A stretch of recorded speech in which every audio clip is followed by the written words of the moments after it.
Hello everyone. तर आज आहे गणपती बाप्पांची संकष्टी चतुर्थी. त्यानिमित्ताने आज मोदक बनवले आहेत नैवेद्यासाठी. कसे बनवले आहेत चला बघूया. तर त्यासाठी घेतलेला आहे नारळ फोडून घेतला आहे, त्याच्यावरची साल काढून घेतलेली आहे. इथे साल काढण्यासाठी मी बटाट्याची साल काढतात त्याचाच वापर करून छान याची साल काढून घेतलेली आहे, म्हणजे अगदी शुभ्र कीस तयार होतं.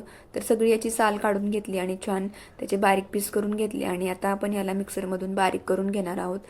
तर छान असं आपण याला मिक्सरमधून बारीक करून घेतलं ना, बघा शुभ्र असा किस तयार झालेला आहे, अगदी खोवलेल्या नारळासारखा सेम टू सेम. तर कढईमध्ये सुरुवातीला 1 चमचाभर खसखस भाजून घेतली, तडतडली की लगेच काढून घेतली. 2 चमचा पांढरे तीळ छान भाजून घेतले आणि दोन्हीची मिक्सरमधून थोडी भरड काढून घेतलेली आहे. बघू शकता तुम्ही, मस्त अशी भरड झालेली आहे. नंतर कढईमध्ये 1 चमचाभर तूप टाकलेलं आहे आणि त्या तुपामध्ये आपण खोबऱ्याचा किस छान परतून घेणार आहोत. सुरुवातीला थोडा परतून घ्यायचा आणि जराशी सुट्टा झाला की मग त्याच्यामध्ये टाकायचा आहे आपल्याला चिरलेला गूळ टाकून घेतलेला आहे. चिरलेला गूळ टाकला की पुन्हा अजून त्याला परतून घ्यायचं, छान गूळ वितळेपर्यंत परतून घ्यायचं आणि मग त्याच्यामध्ये शेवटी टाकायची आहे वेलची पावडर. वेलची पावडर टाकून हलवून घ्यायचं आणि एका दुसऱ्या भांड्यामध्ये काढून घ्यायचं. नंतर थोडं हलवून जराशी थंड करून घ्यायचं. नॉर्मल गरम आहे तोपर्यंत टाकायची आहे 1 चमचाभर साखर. साखरेने त्याचा गोडवा छान येतो म्हणून 1 चमचाभर साखर नक्की टाका. आणि मग टाकायची आहे त्याच्यामध्ये आपण भरड केलेली खसखस आणि तिळाची भरड टाकून घ्यायची. मस्त मिक्स करून घ्यायचं आणि बघा आपलं हे सारण रेडी झालेलं आहे. अगदी छान झालेलं आहे, अगदी सुट्टं सुट्टं झालेलं आहे, अगदी घट्टही नाही, जास्त असं चिकट चिकट झालेलं नाही, मस्त असं सुट्टं झालेलं आहे, बघू शकता तुम्ही. तर आता त्याची पारी लाटण्यासाठी आपण गव्हाच्या पिठाचा वापर करतोय. मीठ टाकून घेतलेलं आहे, त्याच्यामध्ये 1 चमचाभर तूप टाकून छान चोळून घेतलेलं आहे आणि छान नॉर्मल चपातीला आपण मळतो कणिक तशीच मळून घेतलेली आहे. जास्त घट्टही नाही आणि जास्त पातळ नाही, अशा प्रकारे त्याला मळून घेतलेलं आहे आणि 10 मिनिट रेस्ट करायला ठेवलेलं आहे.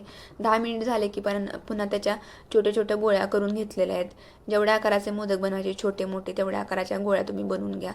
मला एवढे मोठे मोदक आवडतात म्हणून मी एवढ्या गोळ्या करून घेतलेल्या आहेत. एकदम 5-6 गोळ्या करून घेतलेल्या आहेत आणि असे छोटे छोटे लाटून घेतलेले आहेत. चपाती आपली ज्या जाडीची असते त्याच जाडीचे हे लाटून घेतलेले आहेत, बघू शकता तुम्ही. हातामध्ये घेऊन त्याच्यामध्ये छान सारण भरून घेतलेलं आहे मधोमध आणि त्याला छान अशा पाकळ्या करण्यासाठी अशी मध्ये बोट ठेवून अशा एकसारख्या आकारामध्ये अशा 8 पाकळ्या तयार करून घेतलेल्या आहेत.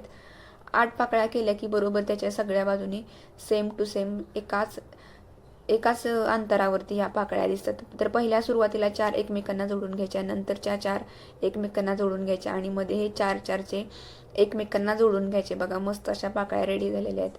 सगळीकडून एकसारख्या आकारात या पाकळ्या छान दिसून येतात. तुम्ही बघू शकता मस्त अशा मोदक आपल्या रेडी झालेला आहे. अशा प्रकारे सगळे मोदक तयार करून घेतलेले आहेत. तुपाने जराशे त्याला वरती हात लावलेला आहे तुपाचा आणि खालून सुद्धा, आणि तेल लावलेल्या चाळणीमध्ये काढून घेतले. 10 मिनिटे वाफ द्यायची आहे. देण्यासाठी त्या पाण्यामध्ये पाव चमचाभर अगदी तूप टाकून घेतले आहे. त्या तुपामुळे त्याचा फ्रॅग्रन्स आहे तो मोदकांमध्ये असा छान उतरतो आणि मस्त असे मोदक छान होतात. तर 10 मिनिटे वाफ देऊन झाले, मस्त असे रेडी झालेले आहेत मोदक. आवडले असतील तर लाईक, शेअर आणि सबस्क्राईब